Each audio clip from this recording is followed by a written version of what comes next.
Hey YouTube, it's Todd here from Prepare to Survive. Prepping, backpacking, bugging out, whatever you guys want to call it, on a budget. Not everyone has the money to just go out and buy the best and the biggest gear that they can find. So, what me and Aaron are trying to do here at Prepare to Survive is actually find some wax from last night.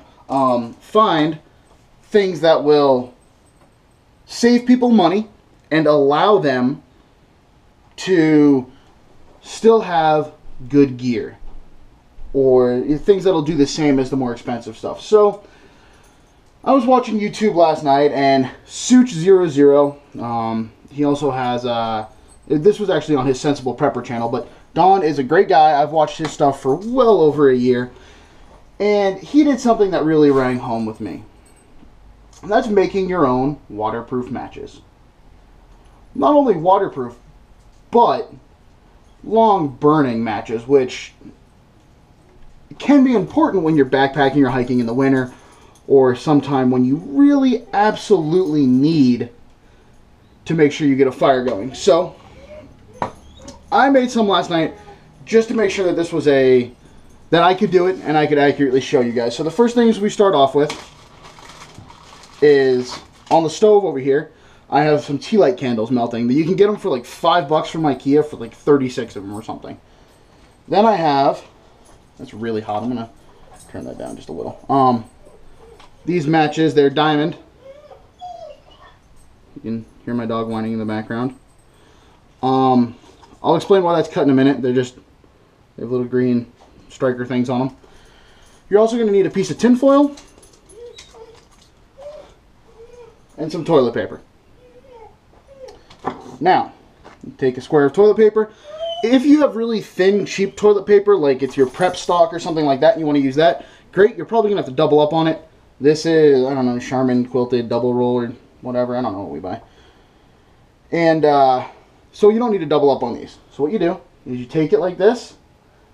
You kind of figure out, okay, that's about how long my match is. Just cut it here.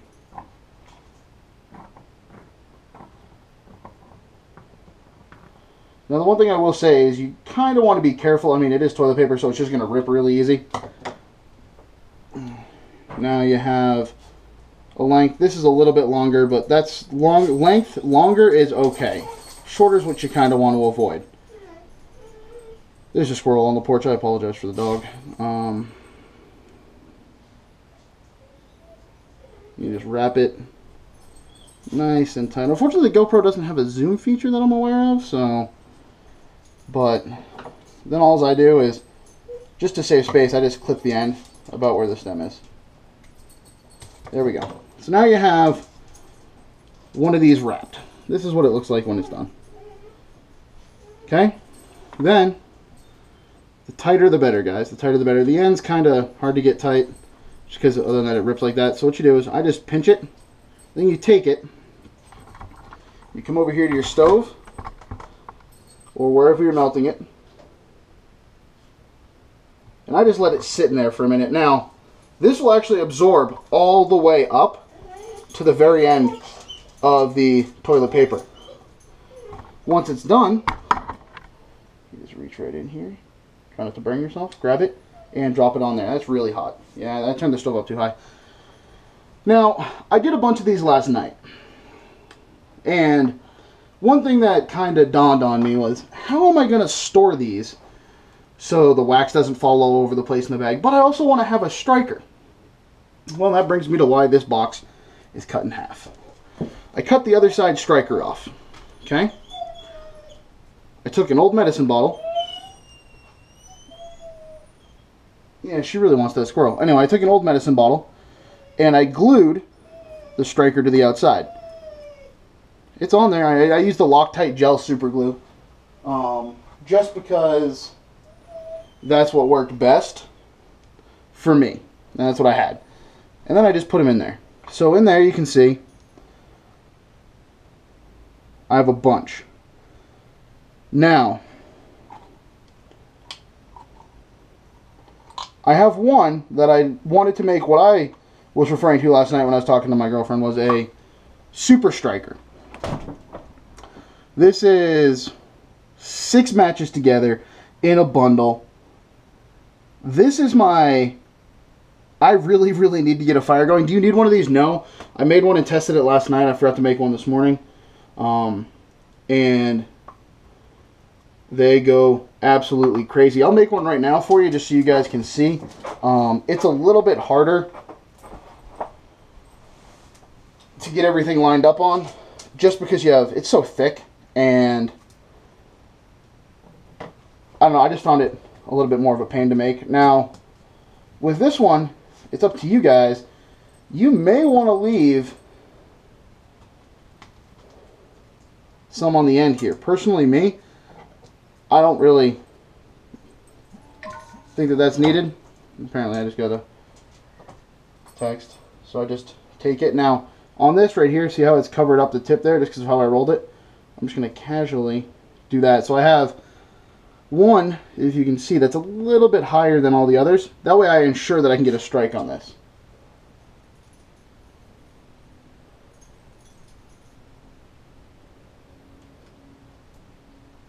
Let's slowly let this work all the way up.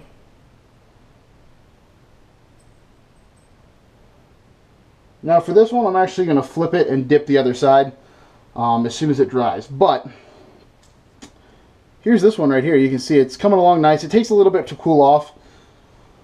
The colder it is, the quicker they cool, obviously. So, but well, that's drying.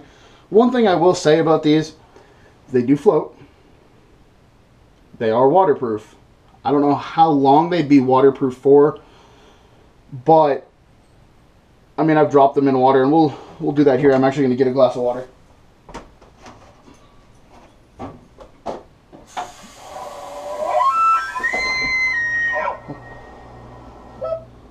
Sorry guys, I'm using my my phone as a LCD so I can make sure everything stays in focus, and that just happened to someone happened to call me.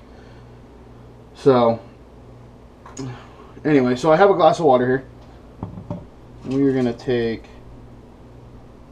oh, it's still wet, so we'll take one of my dry ones here. I can just throw that one back in there. So here it is, nice, and we're just gonna, there you go, it's floating. Reach in there and water away. So here it is. All right, ready?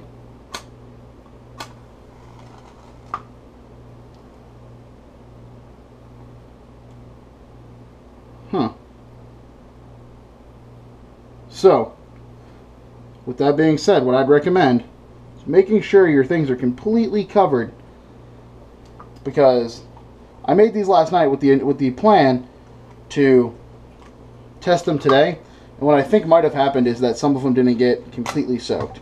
So here's one. Let's see this one.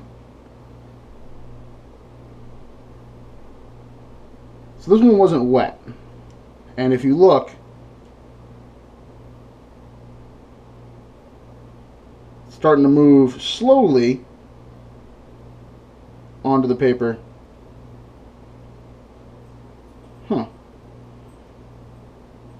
I had one, I swear to God, it worked last night. Anyway, I'll just edit that out. Let's try another one, guys. Alright, so.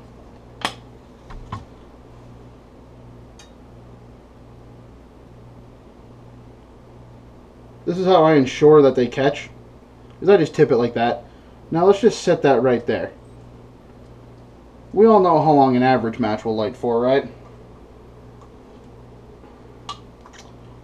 So, the first two being duds, honestly, I'm thinking it's because when I wrap them, I left too much wood there and it didn't catch. So, there you go. It's in there. I threw it in there. I want to see how this works now.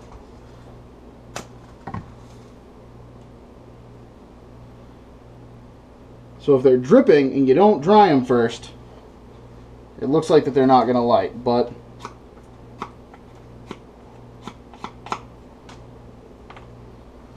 You can see that one though. This one's still going strong right here. I mean, look at that. You'd have plenty of time to light something on fire with that thing. So, anyway, that being said, make sure that these things are absolutely, utterly just soaked through. The one we just did, I actually just re-dipped it. I'm thinking the trick to these might be to dip them twice. Once initially and then once again, because these three were the first three that I made, I believe, just because how they were wrapped. But this one, as you can see, you can still see the flame right there. I mean, it's going, and it's going good. You know, that's putting off a decent amount of heat. Even if you just needed one of these to warm up your hands for dexterity or something, I mean, they're so cheap to make. And you know, yeah, honestly, I'm not going to say that they're waterproof. I'm going to say that these are long burning matches that are, I'm not even going to say they're water resistant, to be honest with you guys. And I could be doing something wrong. I watched how Don did it. I thought I got it right. I'm human, so I probably screwed up at some point, but that's okay. Now, here's what I want to show you guys, because one of my friends, when I was bouncing this idea off of him, just asked me, hey, you know, why not just use with nothing on there?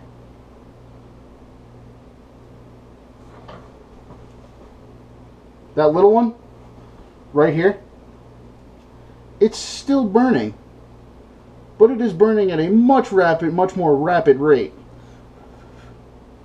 So for those of you that may be wondering why we would use the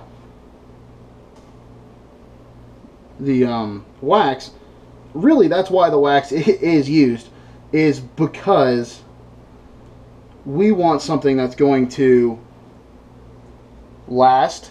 And this is really, you know, I'm not saying I would not carry any other means of fire for these, because you should always have multiple ways to start a fire, but depending on what your application is going to be for them and why you're using them can really depend upon how much toilet paper you use. Like, this is a single one. I'm going to wrap it nice and thick. My goal is that this one's going to last a little bit longer. Do I know it's going to? I honestly, I can assume that there's more material to burn, so it's going to last longer, but until I try it out, I honestly won't know. So that is making long burning matches on a budget. I'm not going to say they're waterproof. You guys, I'm sure if you dip them 2 or 3 times, they're going to have some definite resistance to water, but I'm not going to say that they're waterproof. I would say that if they lighten the water, great, but you should always have more than one way to start a fire anyway. And that's still going strong. I can't believe it. Oh, it just went out when I... And look, you gotta... I don't know if you guys can see this. Let me see if I can do this without setting the smoke alarm off, but...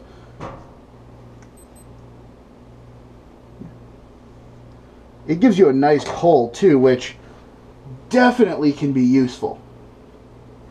So with that being said, this is Todd from Prepared to Survive, guys. I apologize for the text messages. This is Todd from Prepared to Survive. Until next time, stay safe and enjoy the outdoors.